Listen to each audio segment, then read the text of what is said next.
Hi, hello, namaskar guys and welcome back to my YouTube channel. So guys, আজিৰ blog ভিডিঅ'টি তামোল বাগানৰ পৰা আপোনালোক আটাইকে স্বাগতম জনাইছো। তো ভিডিঅ'টো হেকলকে চাই খুব ভাল পালে বেয়া পালেও। Hi, hello, namaskar guys and welcome back to my YouTube channel. পুনৰবাৰ মোৰ BS ব্লগ লৈ আপোনালোক আটাইকে স্বাগতম জনাইছো। আজি মানে আমাৰ পুৰা ঘৰতে ধামাকা খানা এটা হ'ব হলকে। তো ভিডিঅ'টো আপোনালোকে চাই থাকিব বহুত ভাল পাব। তো ভিডিঅ'টো স্কিপ নকৰি হেকলকে চাই থাকক। তো ভিডিঅ'টো আৰম্ভ কৰো। আৰু গাইজ এইটো বোলে কিবা মানগছ বুলি কয়, ইয়াক মানে ৰান্ধি খাব পাৰি আৰু মানে খাৰেদি খাব পাৰি আৰু আমাৰ ইয়াত মানে গাঁৱলীয়া ভাষাত মানগছ বুলি কোৱা হয় ইয়াক। আপোনালোকৰ ফালে হয়তো বেলেগ বেলেগ নাম থাকিব পাৰে, নিশ্চয় কমেণ্ট বক্সত জনাব।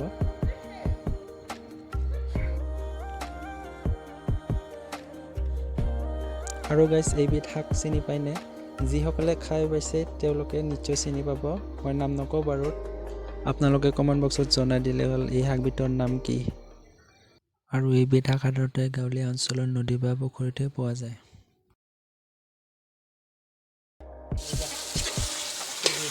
আমাৰ পুৰা এতিয়া ৰেডি মাংস বনি আছে আমাৰ খুৰীমা। খুৰীমা কিবা ক'ব? কিনো কম কিবা এটা কম নাকি? মাংসৰ লগত কি বনাব?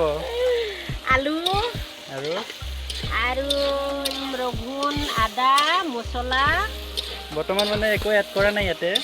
একো ইউজ কৰা হোৱা নাই। তো ইফালে আমাৰ পুৰা ৰেডি হৈ আছে আমাৰ বাইদেউ পুৰা এই দেখিছে। আদা নহৰু জলকীয়া কেঁচা ধনিয়া পাত আমি মানে মছলা জাতীয় বেছি ব্যৱহাৰ নকৰোঁ, খুব কম পৰিমাণে ব্যৱহাৰ কৰোঁ। আদা নহৰু কি দিয়া হৈছে ইয়াত? আদা নহৰু জলকীয়া গোটেইখিনি ইয়াত মানে মিক্সিত মানে হেৰি কৰা হ'ল। তো এতিয়া গোটেইখিনি ৰেডি হৈ গ'ল।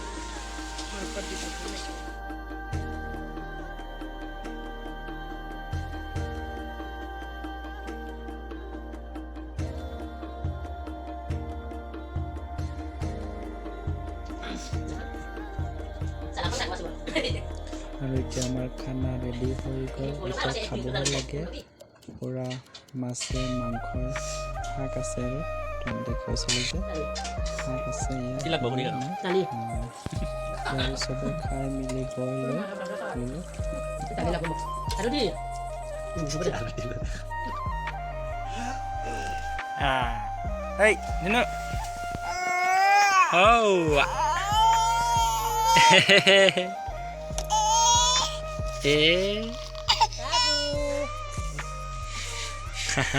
Hey, kia?